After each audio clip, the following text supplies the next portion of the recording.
नमस्कार मित्रों, इल्विन क्लासेस के YouTube प्लेटफॉर्म पे आपका बहुत बहुत स्वागत है। मेरा नाम विवेक है। आज हम बात करेंगे मुद्दा घोटाले की। कर्नाटक से जुड़ा हुआ मामला है। कर्नाटक मुद्दा जिसका पूरा नाम है Mysore urban development authority, Mysore शहरी विकास प्राधिकरण। मैसूर शहरी विकास प्राधिकरण में वहां के जो कर्नाटक के मुख्यमंत्री है, उनकी पत्नी और उनके नाम पर एक घोटाले का आगाज हुआ है। घोटाला कैसे सामने आया है? यह घोटाला मामूली घोटाला नहीं है।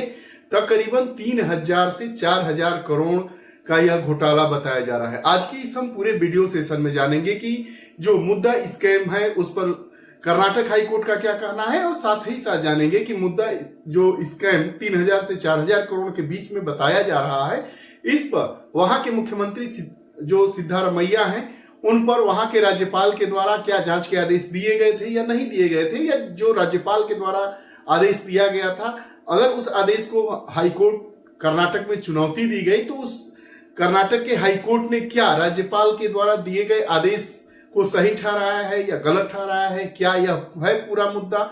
और हम पक्ष जानेंगे और विपक्ष जानेंगे, और इन्हीं को समेटते हुए हम अपने पूरे कक्षा को वाइंड अप कर लेंगे। उसको प्रारंभ करने के पहले हम आपको बता दें कि अगर आप हमारे गृह जनपद बलिया से जुड़े हुए हैं तो बलिया में इल्विन क्लासेस चैनल एक बेहतरीन शिक्षकों के द्वारा ऑफलाइन मोड में भी प्रारंभ किया जा रहा है। 7 अक्टूबर 2024 से कक्षाएं प्रारंभ होने वाली है। अगर आप अपना रजिस्ट्रेशन करवाना चाहते हैं तो 7081788388 पर आप व्हाट्सएप नंबर है, इस पर आप अपना नाम लिखकर आप रजिस्ट्रेशन करवा सकते हैं और आप बता सकते हैं कि आप किस कोर्स के लिए दाखिला चाहते हैं। आइए हम सेशन की तरफ वापस आते हैं। सेशन की तरफ वापस आने से पहले हम वीडियो के टाइटल को समझते हैं। वीडियो का हमारा जो टाइटल होगा, मुद्दा स्कैम 3000 करोड़ के घोटाले पर कर्नाटक हाईकोर्ट ने क्या कहा। मुद्दा स्कैम क्या है, 3000 करोड़ से ज्यादा का जो घोटाला हुआ है वह क्या है, इन आइए तमाम मुद्दों पर हम बात करते हैं। घोटाला, मुद्दा स्कैम, जानिए कर्नाटक हाईकोर्ट ने क्या कहा। हम खबर को जानेंगे।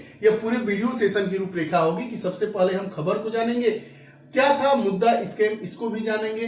MUDA क्या है, संबंधित इससे नियम क्या है, इसके बारे में जानेंगे, और अनुमति की कानूनी वैधता के बारे में भी बात करेंगे। तो आइए खबर को जानते हैं। तो खबर यह है कि कर्नाटक उच्च न्यायालय ने, जो कर्नाटक का उच्च न्यायालय है, उसने मुख्यमंत्री जो सिद्धारमैया के खिलाफ जांच के लिए राज्यपाल की अनुमति को बरकरार रखा है। जो जांच का आदेश राज्यपाल के द्वारा दिया गया था कि हाँ जांच करिए, इसकी अनुमति राज्यपाल देते हैं वहां के मुख्यमंत्री के खिलाफ, तो उसको हाईकोर्ट ने भी सही कहा है, उचित ठहराया है, और राज्यपाल के दिए गए जांच के आदेश को कहा है कि इसका अनुपालन किया जाए। मैसूर शहरी विकास प्राधिकरण, मैसूर शहरी प्राधिकरण जिसको हम शॉर्ट फॉर्म में मुद्दा कहते हैं, MUDA, Mysore urban development authority, Mysore शहरी विकास प्राधिकरण द्वारा उनकी पत्नी, यह मामला वहां के जो मुख्यमंत्री सिद्धारमैया है उनकी पत्नी से जुड़ा हुआ है। मामला यह है कि उनकी पत्नी को 14 साइटों के अवैध आवंटन से संबंधित है। 14 साइट अवैध रूप से आवंटित कर दिया गया था, और उनकी कीमत बताई जा रही है कि वह आवंटन जो हुआ है वह किसी उनके जमीन के बदले हुआ है, और यह जो आवंटन की राशि और उस जमीन जो इनके द्वारा अधिग्रहित किया गया था मुद्दा के द्वारा, मैसूर अर्बन डेवलपमेंट अथॉरिटी के द्वारा, उसमें जो पैसे का हेर फेर है वह लगभग 3000 करोड़ से लेकर 4000 करोड़ के बीच का अंतर बताया जा रहा है।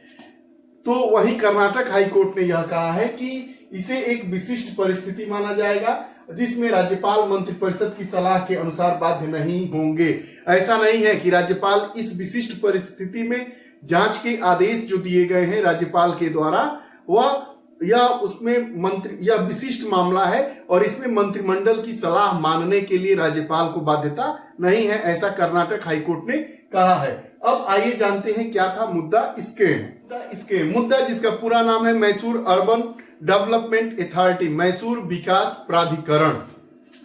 यह क्या है, इन्होंने आरोप लगाया गया कि सिद्धारमैया की जो पत्नी है, पत्नी का नाम पार्वती है, कितना भगवान के नाम पर, देवी के नाम पर है। पार्वती ने मुद्दा से 14 आवासीय साइटें प्राप्त की है। आवासीय 14 साइटें मुद्दा से इनको मैसूर अर्बन डेवलपमेंट अथॉरिटी के द्वारा दे दी गई है, प्राप्त की गई है। क्योंकि मुद्दा द्वारा 3.16 एकड़ भूमि का अधिग्रहण किया गया था। जो सिद्धारमैया कर्नाटक के मुख्यमंत्री है, उनकी पत्नी पार्वती के जो 3.16 एकड़ जमीन थे उसको मुद्दा के द्वारा अधिग्रहित कर लिया गया और उस अधिग्रहित जमीन की कीमत के बदले उनको 14 जमीन की साइटों को आवंटित कर दिया गया। प्रभाव यह हुआ कि इसमें घोटाले का मूल्य तकरीबन 3 से 4 हजार करोड़ रुपए, 3-4 करोड़ नहीं, 3000 से 4000 करोड़ रुपए के लमसम यह घोटाला बताया जा रहा है। राज्यपाल की कार्रवाई इस पर हुई। 26 जुलाई को राज्यपाल द्वारा मुख्यमंत्री को कारण बताओ नोटिस जारी किया गया। प्रस्ताव 1 अगस्त को कर्नाटक मंत्रिपरिषद ने राज्यपाल को नोटिस वापस लेने की सलाह देते हुए एक प्रस्ताव पारित किया था। अब समझिए, राज्यपाल मुख्यमंत्री की नियुक्ति करता है और मुख्यमंत्री की सलाह पर भी अन्य मंत्रियों की नियुक्ति करता है, और राज्यपाल कोई भी काम अगर करता है तो मंत्रिपरिषद की सलाह मानने के लिए वह बाध्य होता है। लेकिन यह जो मामला है यह विशिष्ट स्थिति है, यह हम नहीं, यह कर्नाटक हाईकोर्ट ने माना है और इसमें मंत्रिमंडल की सलाह मानने के लिए राज्यपाल बाध्य नहीं है। 1 अगस्त को कर्नाटक मंत्रिपरिषद ने एक प्रस्ताव पारित किया और कहा कि जो सिद्धारमैया की पत्नी के खिलाफ जांच के आरोप राज्यपाल के द्वारा की जांच किए जाए इसकी अनुमति दी गई है उसको आप वापस ले लीजिए। लेकिन इस प्रस्ताव को राज्यपाल ने नहीं माना। राज्यपाल का निर्णय यह था कि इसके बावजूद राज्यपाल ने 16 अगस्त को भ्रष्टाचार निवारण अधिनियम 1988 और भारतीय नागरिक सुरक्षा संहिता 2023 के तहत सिद्धारमैया के खिलाफ कार्रवाई की स्वीकृति दे दी। लेकिन राज्यपाल ने मंत्रिपरिषद द्वारा पास किए गए प्रस्ताव को दरकिनार करते हुए, नहीं मानते हुए, भारतीय न्याय संहिता की जो विभिन्न इससे संबंधित धाराएं हैं इनके खिलाफ इन पर कार्रवाई करने की स्वीकृति दे दी। इसीलिए यह पूरा मामला चर्चा में आते हैं कि जो मुख्यमंत्री है उसके खिलाफ क्या राज्यपाल अनुमति दे सकता है जांच के। तो आइए इससे संबंधित नियमों के बारे में हम जानते हैं। तो मुख्यमंत्री सहित किसी लोक सेवक पर, चाहे वह मुख्यमंत्री हो चाहे कोई भी लोक सेवक हो, उस पर भ्रष्टाचार के लिए मुकदमा चलाने से पहले मंजूरी की आवश्यकता होती है। चाहे कोई लोक सेवक हो, चाहे वह मुख्यमंत्री हो चाहे मंत्री हो, उसके खिलाफ भ्रष्टाचार का मुकदमा चलाने के लिए पहले मंजूरी जरूरी होती है। तो वही मंजूरी राज्यपाल के द्वारा दी गई है। अब भ्रष्टाचार निवारण अधिनियम 1988 की धारा 17A है। यह भ्रष्टाचार निवारण अधिनियम 1988 की धारा 17A क्या कहती है? यह कहती है कि किसी लोक सेवक द्वारा किए गए किसी भी अपराध, किसी लोक सेवक के द्वारा किए गए किसी भी अपराध के संबंध में पुलिस अधिकारी, किसके द्वारा? पुलिस अधिकारी द्वारा उचित प्राधिकारी की पूर्व स्वीकृति के बिना कोई अन्वेषण नहीं किया जाएगा। अगर भ्रष्टाचार के खिलाफ जांच करना है तो कोई भी पुलिस अधिकारी है, बिना उनके जो अधिकारी हैं उचित प्राधिकारी, जैसे मुख्यमंत्री का उचित प्राधिकारी राज्यपाल, उसकी अनुमति के बिना आप जांच को प्रारंभ नहीं कर सकते, कोई भी अन्वेषण प्रारंभ नहीं कर सकते। यही कारण था कि इस भ्रष्टाचार के, इस घोटाले के आरोप को जांच करने के लिए राज्यपाल ने अपनी अनुमति दे दी 16 अगस्त को। जो पीसीए 1988 है, भ्रष्टाचार निवारण अधिनियम 1988 की बात कर रहा है, कि धारा 19 भी यही बात कहती है कि किसी लोक सेवक पर राज्यपाल की अनुमति के बिना मुकदमा नहीं दायर किया जा सकता है। उसी की धारा जो भ्रष्टाचार निवारण अधिनियम 1988 की धारा 19 कहती है कि किसी लोक सेवक पर बिना राज्यपाल की अनुमति के बिना कोई भी मुकदमा दायर नहीं किया जाता है। 120 दिनों के भीतर फैसला करना अनिवार्य होता है, लेकिन जो और 120 दिनों के अंदर फैसला देना अनिवार्य होता है। लेकिन अगर हम बात करें जो 1 जुलाई 2024 से जो क्रिमिनल सीआरपीसी और आईपीसी था उसको बदल के हमने बीएनएसएस भारतीय न्याय संहिता नाम दिया है। तो भारतीय न्याय संहिता में क्या प्रावधान है कि महिलाओं के साथ अपराध में लागू नहीं होता है। लेकिन अगर कोई लोक सेवक महिलाओं के खिलाफ अपराध का दोषी पाया जाता है, करता है, तो उसमें उसके जो अधिकारी होते हैं उससे अनुमति लेने के लिए पुलिस अधिकारी बाध्य नहीं होते हैं। अगर कोई लोक सेवक के द्वारा किसी महिला से अपराध किया जाता है, कुकृत्य किया जाता है या ऐसा कार्य किया जाता है जो वह उसके प्रताड़ना से संबंधित होता है, महिलाओं के खिलाफ अपराध की श्रेणी में आता है, तब पूर्व अनुमति की आवश्यकता नहीं होती है। पुलिस अधिकारी उस लोक सेवक पर बिना अनुमति के कार्रवाई कर सकता है। वहीं बीएनएस भारतीय न्याय संहिता की धारा 218 कहती है कि यदि किसी जज मजिस्ट्रेट या ऐसे सरकारी अधिकारी पर उत्तरदायित्वों का निर्वहन करते हुए अपराध के आरोप लगे हैं तो कार्रवाई तब तक नहीं कर सकता है जब तक कि सरकार से मंजूरी न मिल जाए। ये रहा पूरा मामला। अनुमति की बात होती है कि उनको ऑर्डर मिल गया, अनुमति मिल गई तो वो कार्रवाई करेंगे, लेकिन इस अनुमति की कानूनी वैधता क्या है, इस पर हम बात कर लेते हैं। तो राज्यपाल की अनुमति को हाईकोर्ट में चुनौती दे दी गई। राज्यपाल ने सिद्धामरैया और उनकी पत्नी के खिलाफ जो घोटाले के आरोप लगे उसकी जांच की अनुमति दे दी। तो इस अनुमति राज्यपाल अपनी अनुमति को वापस ले, इसके लिए कर्नाटक मंत्रि परिषद ने एक प्रस्ताव पास किया और उस प्रस्ताव के द्वारा कहा कि राज्यपाल यह जांच का जो आदेश दिए हैं इस आदेश को वापस ले ले, लेकिन राज्यपाल ने ऐसा वापस नहीं लिया। उसी की बात की जा रही है। राज्यपाल की जो अनुमति थी उसको हाईकोर्ट में चैलेंज किया गया, हाईकोर्ट ऑफ कर्नाटक में। अब राज्यपाल मंत्रिपरिषद की सलाह के अनुसार बाध्यकारी हैं और राज्यपाल के निर्णय का कोई औचित्य नहीं था।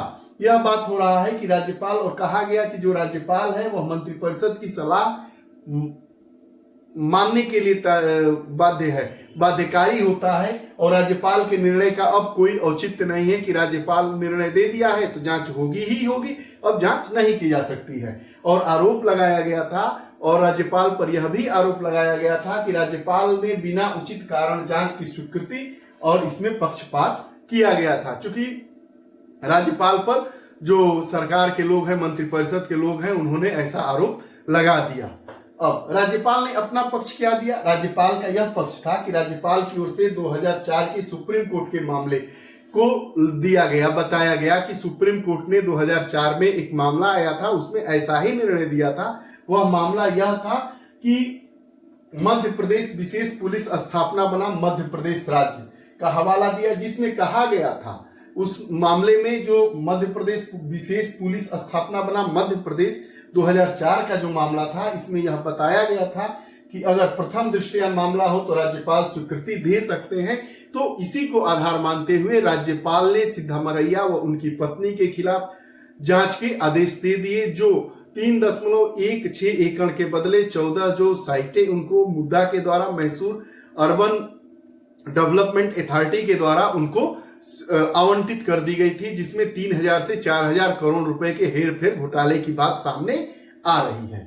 हाईकोर्ट ने अब क्या कहा। हाईकोर्ट ने कहा है कि कर्नाटक उच्च न्यायालय ने माना कि मंत्रिपरिषद की सलाह अतार्किक थी जबकि राज्यपाल का निर्णय उचित था। और हाईकोर्ट ने यह कह दिया कि जो कर्नाटक की मंत्रिपरिषद, जिसने यह पूरा बता दिया था और कहा था कि राज्यपाल तो मानने के लिए मंत्रिपरिषद की सलाह बाध्य है, और अगर मंत्रिपरिषद ने ही यह पास कर दिया कि जांच को न किया जाए और राज्यपाल आदेश दे दिए हैं कि जांच की जाए, तो इसमें राज्यपाल के आदेश को शून्य घोषित कर दिया जाए। लेकिन हाईकोर्ट ने कहा कि नहीं, राज्यपाल यहां पर सही है और मंत्रिपरिषद यहां पर कम ताकतवर है और राज्यपाल का उचित निर्णय उचित है और वहां का मंत्रिपरिषद का जो तर्क है वह अतार्किक है।